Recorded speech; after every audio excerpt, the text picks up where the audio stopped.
The email arrived at 8:47 on a Tuesday morning. I was in my kitchen, watching the steam rise from my coffee cup, when my phone buzzed against the counter. Daniel's name appeared on the screen. My son-in-law never texted me unless it was about scheduling or logistics, so I opened it immediately. "Barbara," it began. Not hi or good morning, just my name. "Rachel and I have discussed it, and we think it's best if you don't attend the Cardiology Foundation Gala next month. It's a professional event, strictly for medical professionals and their executive-level spouses. The networking is quite specialized, and frankly, it would be uncomfortable for everyone if you were there. Perhaps you'd prefer a quiet evening at home? We'll send photos." I read it 3 times. Each time, the words arranged themselves into the same impossible sentence. My daughter, the cardiac surgeon whose medical school tuition I had paid for with money from 2 jobs and the sale of my mother's jewelry, didn't want me at her professional celebration because I was just a retired elementary school teacher, not executive level enough. I set the phone down carefully, the way you'd set down something fragile that you're afraid you might throw. 45 minutes later, I was still sitting there when my neighbor Margaret knocked on my back door. She let herself in the way she'd been doing for 15 years, ever since Richard died, and she'd started checking on me. "You look like someone died," she said, pouring herself coffee without asking. Margaret never asked, "Who do I need to hate?" I showed her the text. She read it once, looked at me, then read it again. "Executive-level spouses," she repeated slowly. "Your daughter married a banker." "She didn't marry royalty. He's from money," I said. "Old money. His mother has never worked a day in her life, and she makes sure everyone knows it. And you worked every day for 30 years teaching other people's children how to read." Margaret's voice had that edge it got when she was angry on someone else's behalf. "You worked summers at that tutoring center. You worked evenings grading papers. You sold your mother's pearls. The pearls paid for her anatomy textbook and the fees for her boards." I could still remember the weight of them in my hand at the jewelry store, the appraiser's indifferent expression as he named a price that felt like theft but was probably fair. It was worth it. "Was it?" Margaret asked. I didn't answer because I didn't know anymore. Rachel had always been brilliant. Even as a child, she'd absorbed information like a sponge, racing through books meant for children twice her age. When she said she wanted to be a doctor, I'd never doubted her. When Richard died suddenly of a heart attack when Rachel was 14, leaving us with medical bills and a mortgage, I'd never doubted we'd manage. I took the second job. I sold things. I made it work because that's what mothers do. She got into Hopkins for medical school. Full tuition, room and board, books, equipment. 4 years, then residency, then fellowship. I'd paid for all of it. Not loans, cash. My cash, earned an hour at a time, a child at a time, standing at the front of a classroom explaining long division and the water cycle to 3rd graders who sometimes remembered to say thank you. Rachel graduated top of her class. At the ceremony, Daniel's parents, Judith and Robert Sr., had flown in from Connecticut. They'd taken Rachel to dinner at the city's most expensive restaurant. I hadn't been invited. "It's just a small thing," Rachel had said. "Family." I was family. I'd been her only family for 20 years. But Daniel's family had money, had connections, had the right last name. And apparently, that was the family that mattered now. The wedding had been 3 years ago. Small and elegant at a country club I'd never heard of. Daniel's mother had planned most of it. Rachel had been too busy with her fellowship.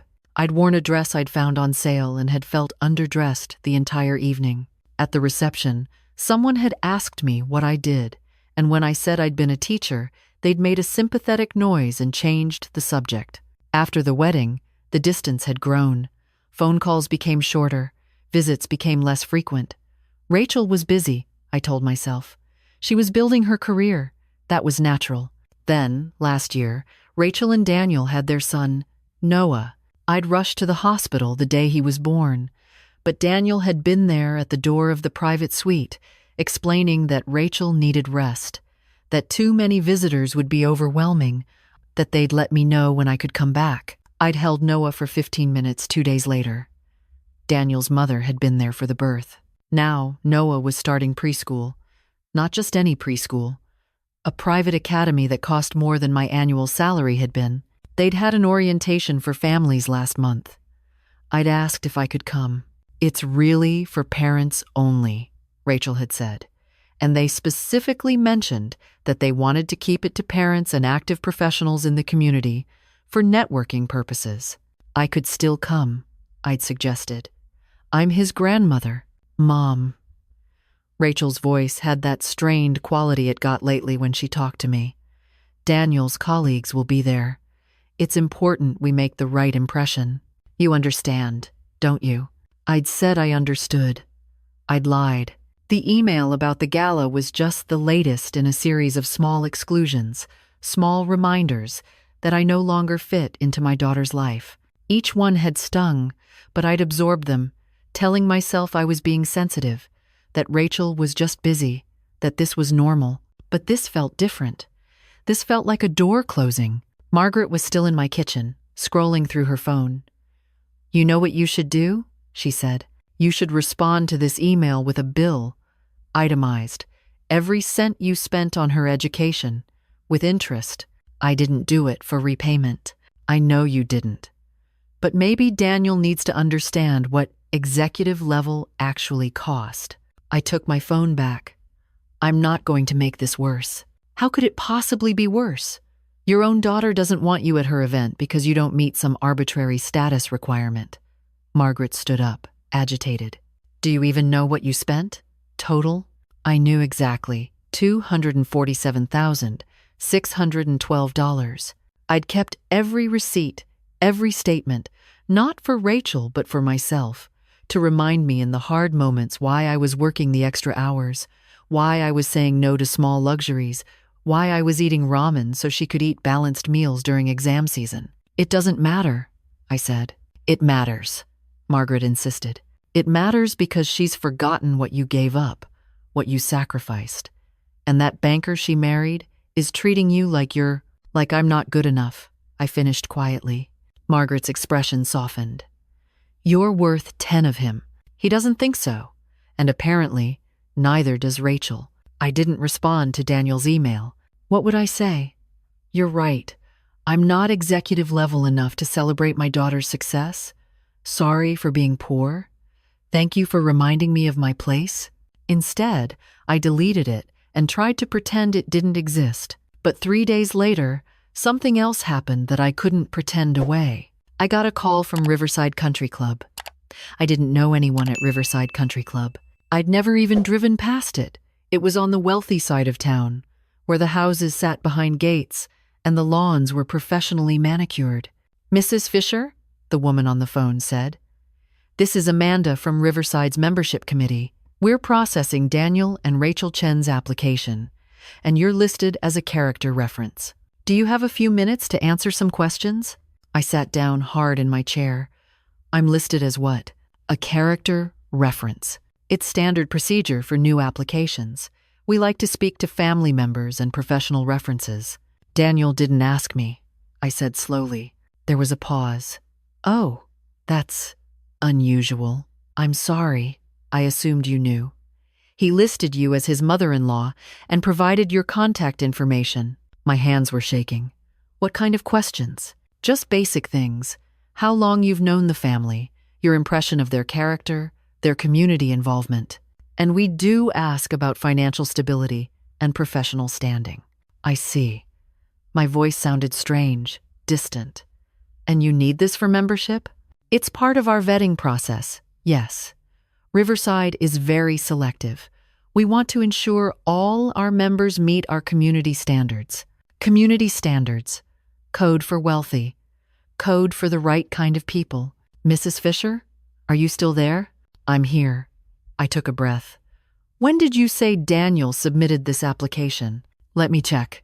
6 weeks ago. We're just now getting to the references." 6 weeks ago. Right around when Rachel had told me I couldn't come to Noah's preschool orientation. "I appreciate the call," I said. "But I'm afraid I'm not comfortable serving as a reference. Daniel should have asked me first. Another pause, longer this time. I understand. I'll make a note in the file. Thank you for your time. After she hung up, I sat there holding the phone. Daniel had used my name without asking. He'd listed me as a reference for a country club I'd never seen, to help him gain access to a world I'd never been part of, all while making it clear I wasn't welcome in his actual life. The casual entitlement of it stole my breath. I called Rachel. She answered on the fourth ring, and I could hear hospital sounds in the background. Mom, I'm between surgeries. Can this wait? Did you know Daniel listed me as a reference for Riverside? Silence. Then, oh.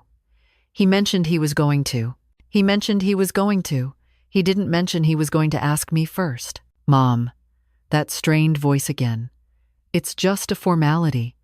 They call references all the time. It's not a big deal. It's a big deal to me.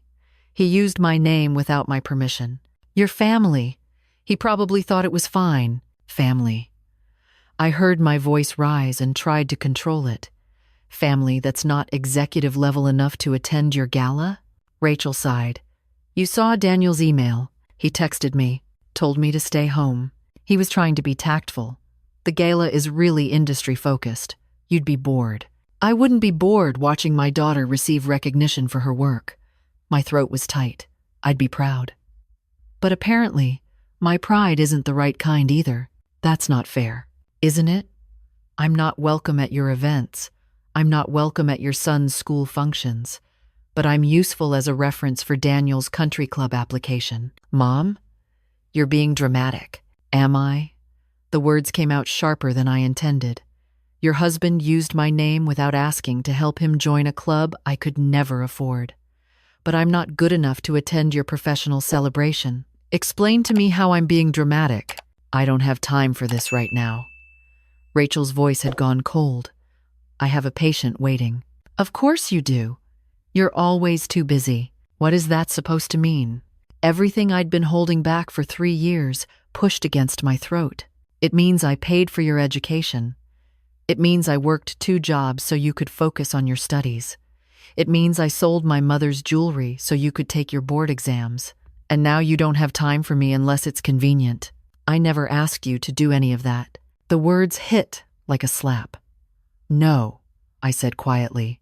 You didn't. You were 14 when your father died. You didn't ask me to work nights or skip meals or wear the same winter coat for 8 years. You were a child. That was my choice. Then why are you throwing it in my face now? I'm not throwing it in your face. I'm asking you to remember it. To remember that I did those things because I loved you, and that love should mean something. It does mean something.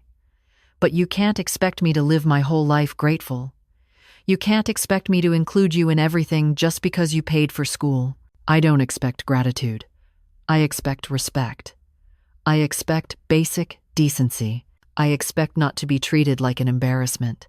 You're not an embarrassment. Then why am I not welcome in your life? Rachel was quiet for a long moment. When she spoke again, her voice was softer but somehow worse. Mom, you have to understand.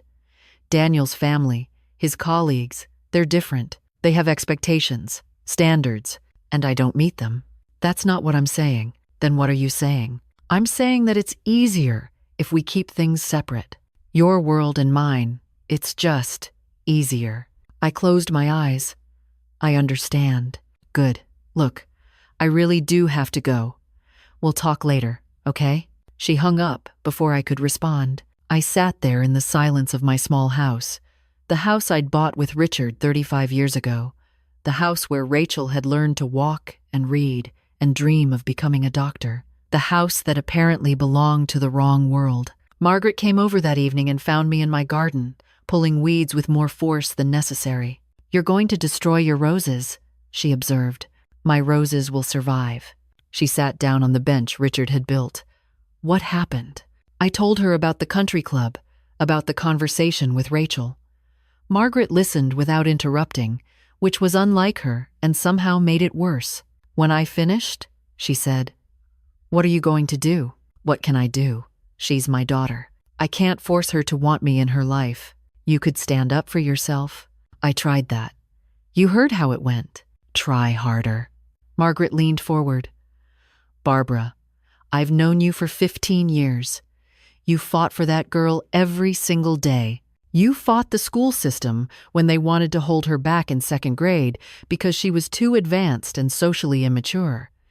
You fought the financial aid office when they made mistakes. You fought for every opportunity she ever had.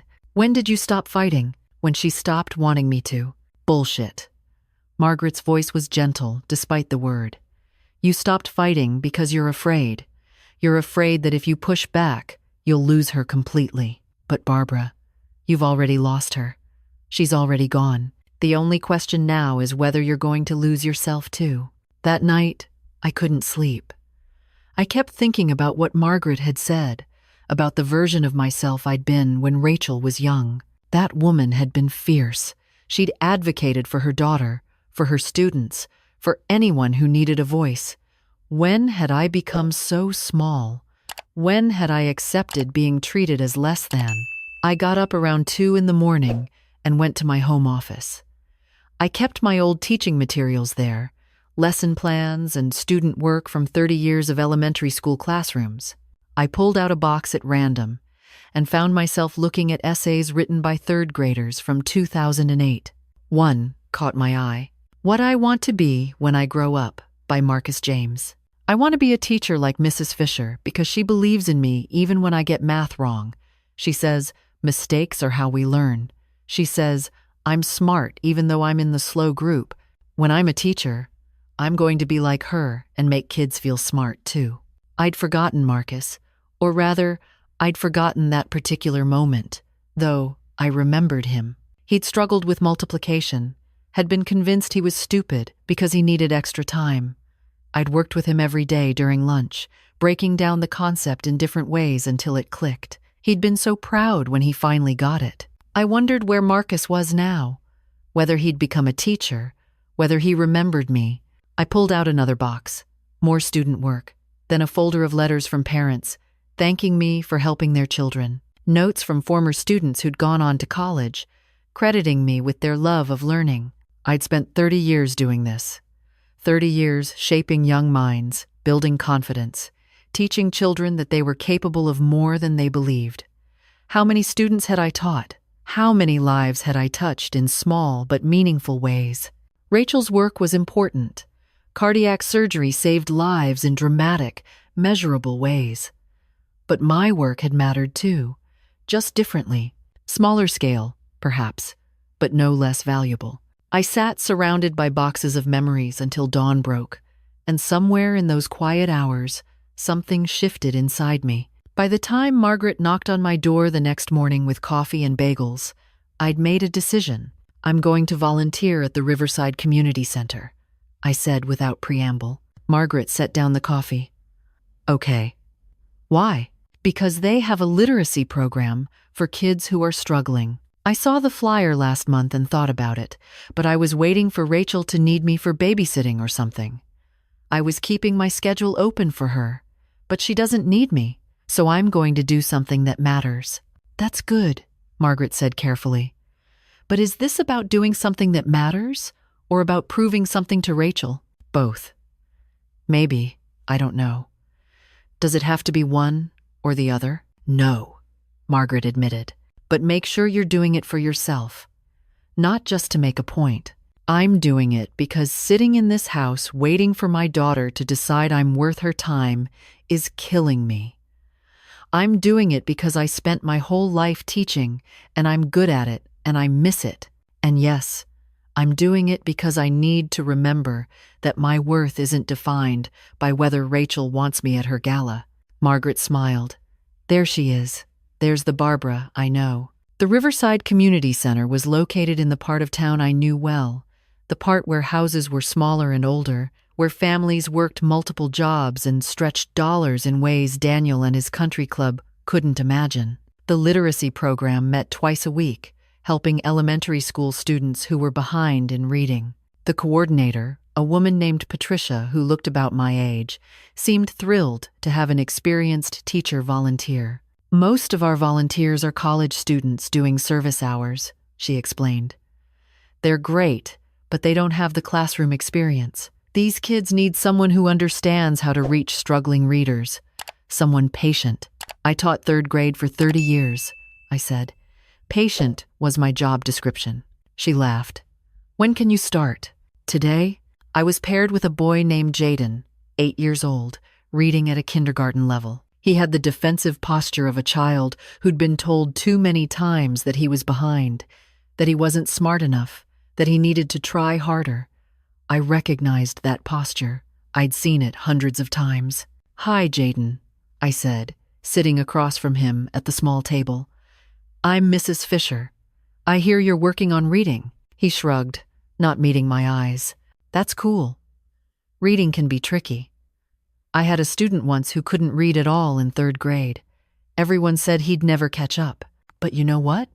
By fifth grade, he was reading chapter books. Know why? Jaden glanced up, curious despite himself. Why? Because reading isn't about being smart or not smart. It's about finding the right way in, like a door. Some people walk right through. Other people need to find a different door. My job is to help you find your door. Deal? He considered this. Deal. We spent an hour together. I didn't push, didn't correct every mistake, didn't make him feel stupid. I just read with him, celebrated when he got words right, helped him sound out the hard ones, made it fun. By the end, he was smiling. Same time Thursday? I asked. He nodded. You'll be here? I'll be here. Driving home, I felt something I hadn't felt in years. Useful. Needed. Like I was doing something that mattered. That night, Rachel called. Mom, I've been thinking about our conversation. Maybe I was too harsh. Maybe you were honest. I don't want things to be like this between us. Then change them, I said. Include me. Act like you want me in your life. It's complicated. It's only complicated if you make it complicated. Do you want me at the gala or not? Yes or no? Silence. Then, Daniel doesn't think it's a good idea. I didn't ask what Daniel thinks. I asked what you think. More silence. That's what I thought. I said quietly. I love you, Rachel. But I can't keep making myself smaller to fit into the life you think you need. So, I'm going to stop trying. What does that mean? It means I'm volunteering at the community center. I'm teaching kids to read. I'm doing work that matters. And I'm not going to sit around waiting for you to decide I'm good enough. Mom, that's not fair. Maybe not, but it's honest. Call me when you're ready to actually talk. Not when you're ready to explain why I should accept being treated like less than. I hung up before she could respond. Over the next month, something unexpected happened. The volunteer work I'd started as a way to reclaim my sense of purpose became genuinely fulfilling. I worked with Jaden twice a week and took on 2 more students. Word spread that there was an experienced teacher at the center, and parents started specifically requesting me. Patricia asked if I'd consider coordinating the whole literacy program. We can't pay much, she admitted, but we could offer a small stipend, and you'd have real impact. These kids need you. I said yes. I also started a blog. Margaret's daughter helped me set it up. Teacher's Toolkit, I called it. I posted lesson plans, strategies for reaching struggling students, encouragement for new teachers. Within 2 weeks, I had 1,000 followers. Within a month, 5,000. Teachers started commenting, thanking me, sharing their own strategies. Parents emailed asking for advice. Someone from an educational YouTube channel reached out about collaborating. For the first time in 3 years, since Rachel had gotten married and I'd slowly disappeared from her life, I felt like myself again. Rachel didn't call. I didn't call her. We existed in a strange standoff, both waiting for the other to bend. The gala was on a Saturday in November. I knew the date because Daniel had sent me another text the week before, just confirming, you won't be attending next weekend. Want to make sure there's no confusion. I didn't respond.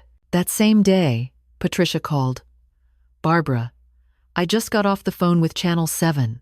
They're doing a series on community education programs and they want to feature our literacy program. Specifically, they want to interview you. They've heard about your blog and the work you're doing with the kids. Would you be willing to do it? They want to interview me, you and some of the students, with parent permission. They want to air it next Saturday evening, prime time. Next Saturday, the same night as Rachel's gala. Yes, I said.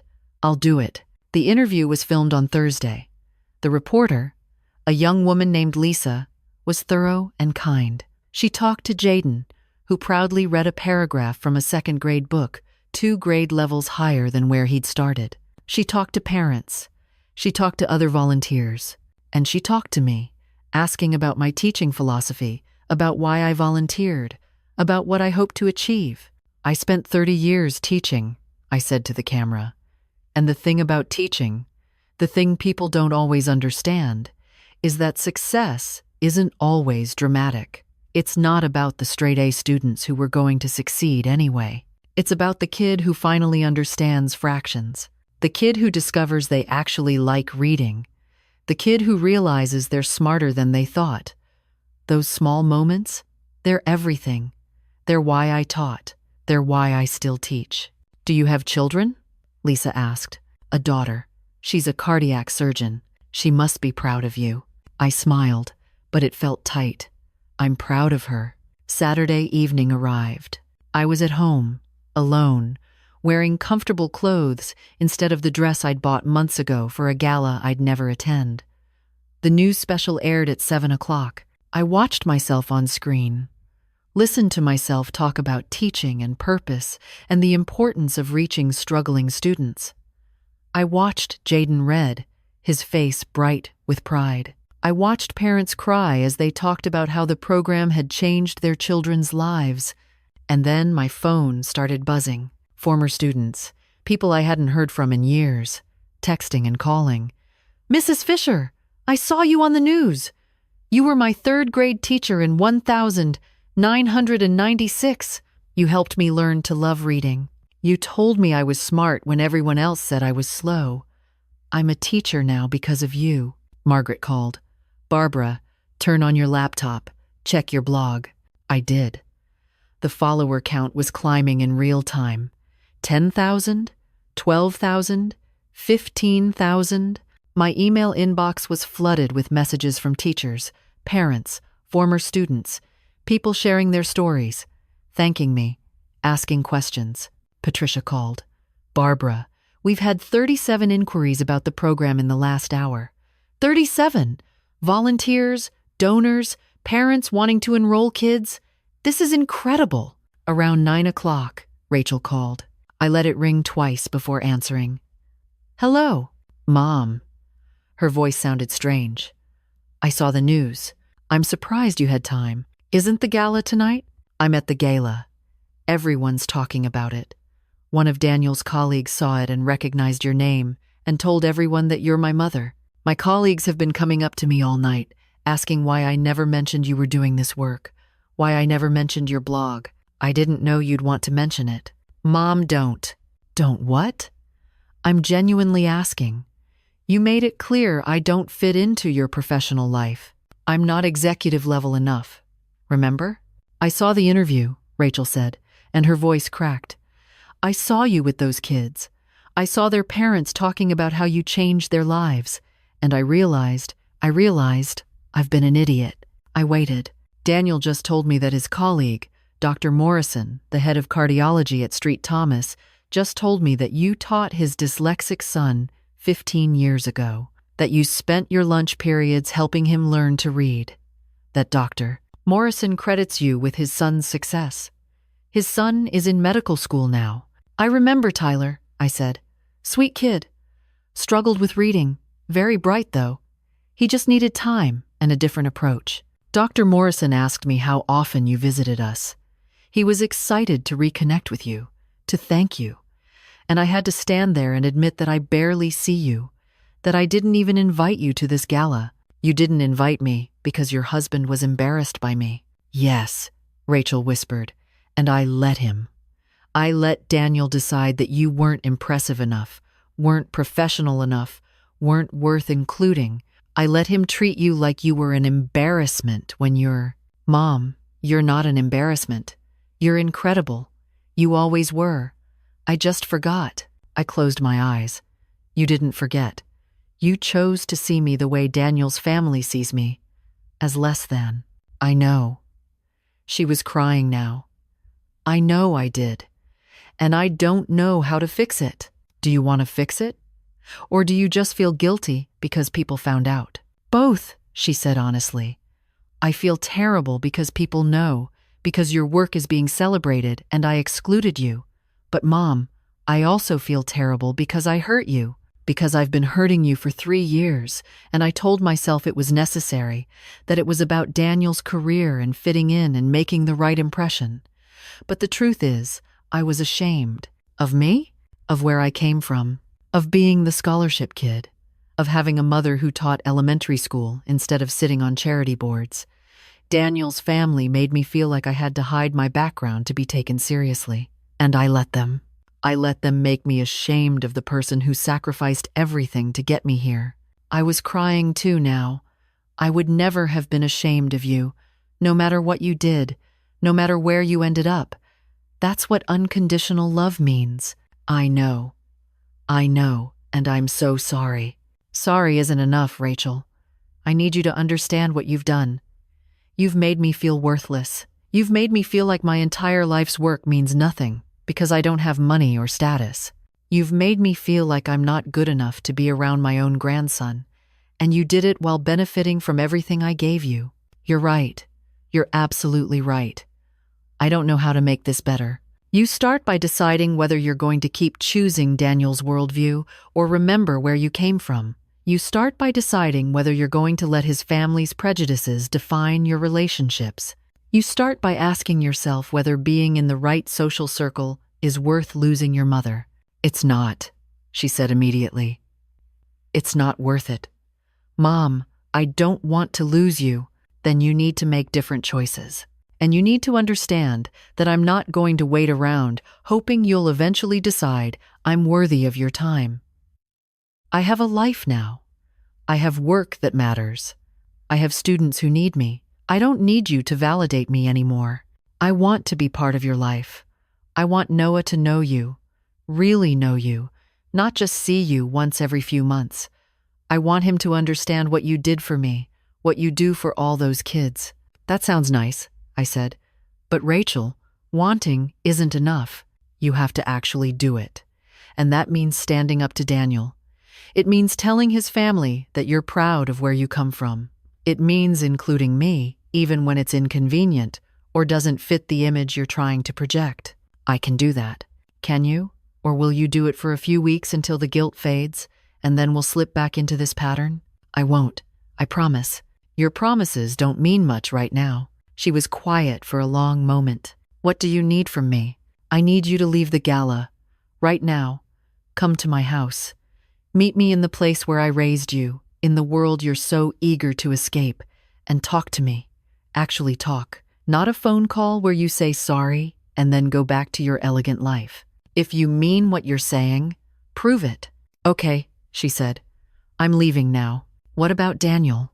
He can stay. This is between you and me. 45 minutes later, Rachel knocked on my door. She was still in her gala dress, an elegant navy thing that probably cost more than my car payment. Her eyes were red. We sat in my kitchen, the same kitchen where I'd read Daniel's text 7 weeks ago. It felt both like yesterday and like a lifetime ago. I don't know how to bridge this gap, Rachel said. I don't know how to fix what I broke. You start by acknowledging that you broke it. Not just to me, but to yourself.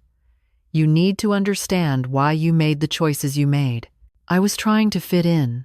Daniel's world is so different from how I grew up. Everything is about connections and image and status. And I felt like I had to prove I belonged there. I felt like any reminder of my background would make people see me as lesser. And did it work? Do you feel like you belong? She thought about it. No. I feel like I'm playing a part, like I'm pretending to be someone I'm not. Then maybe the problem isn't your background. Maybe it's the world you're trying to fit into. Daniel's not a bad person, she said, but it sounded defensive. I didn't say he was. But Daniel comes from privilege. He's never had to prove himself.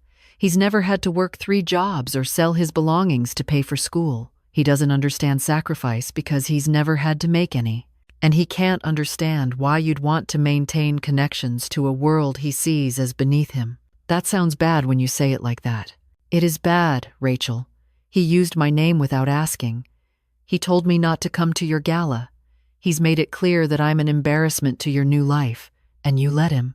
I was wrong. Yes, you were. But the question is what you're going to do about it now. We talked until after midnight. Really talked, without phones or distractions, the way we hadn't talked in years.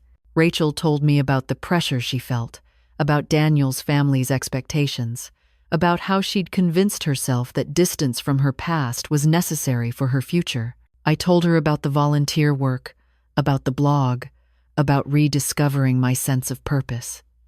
I told her how I'd felt invisible in her life, how each small exclusion had chipped away at my sense of worth. I don't want you to feel like that, she said. I don't want Noah to grow up thinking his grandmother isn't important. Then you have to change things. Not just with me, but with how you see yourself. You have to stop being ashamed of where you came from and start being proud of it. You survived your father's death. You got into medical school. You became a surgeon, not because you came from money or had connections, but because you worked for it. Because I taught you that you could do hard things. You did teach me that, she said softly. I forgot. So remember and teach Noah. Don't let him grow up thinking worth is measured in country club memberships and professional titles. Teach him that worth is measured in how you treat people, in the work you do, in whether you make the world better. I will, she promised. Mom, I will. I wanted to believe her. Part of me did believe her, but another part of me, the part that had been hurt too many times, remained cautious. Time will tell, I said. Rachel kept her word, though it took time. The next week, she came over with Noah. We spent the afternoon in my backyard, Noah helping me garden while Rachel actually talked to me instead of checking her phone constantly. The week after, she invited me to lunch. Just the two of us. Small steps, but steps forward. Daniel remained cool and distant when I saw him, but he was at least civil. I suspected Rachel had said something to him, though she never told me what. 2 months after the news special aired, I was invited to speak at an education conference. 6 months after that, a publisher reached out about turning my blog into a book. My volunteer work expanded. The literacy program grew. Former students continued to reach out, sharing how I'd impacted their lives. My worth, I realized, had never been in question. I just let other people make me doubt it. Rachel and I rebuilt our relationship slowly. There were setbacks. There were times when I felt her pulling away, falling back into patterns. But she corrected herself. She included me more. She brought Noah over regularly. She stopped making excuses about why I couldn't attend events. On Noah's 5th birthday, she called me. Mom, we're having a party. Noah wants you there, but Daniel's family will be there too, and it might be uncomfortable. Will I be welcome? I asked. Yes. Absolutely yes. Then I'll be there. The party was at their house, a beautiful place in the suburb where all the houses looked the same. Daniel's parents were there, polished and proper. Daniel's mother, Judith, gave me the same tight smile she'd given me at the wedding. But this time, when someone asked what I did, Rachel spoke up before I could answer. My mom runs a literacy program at the Riverside Community Center, she said clearly. She's published a teaching resource book that's being used in schools across the state. She was featured on the news for her work with struggling readers.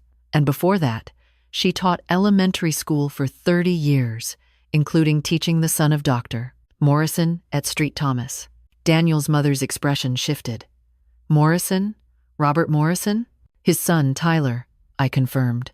I taught him 3rd grade. He struggled with dyslexia. Tyler Morrison is in medical school now, one of Daniel's colleagues said. His father talks about him constantly, says he overcame severe learning disabilities. He didn't overcome them, I corrected gently. He learned to work with them. He's dyslexic, not disabled. He just needed someone to teach him in a way that worked for his brain. The conversation shifted. People started asking me questions about my work, about the literacy program, about the book. For the first time at one of Rachel's events, I wasn't invisible. Later, as I was leaving, Rachel walked me to my car. "Thank you for coming," she said. "Thank you for inviting me. Actually inviting me." I meant what I said. About everything. I'm not going to let Daniel's family standards define us anymore. "Good," I said. "Because Noah's watching. He's learning from both of us what family should look like." She hugged me. "I'm proud of you, Mom. I should have said that years ago. I'm proud of everything you did for me, and everything you're doing now." "I'm proud of you too," I said. "I always have been." Driving home, I thought about the woman I'd been 7 months ago, sitting in my kitchen reading Daniel's dismissive text.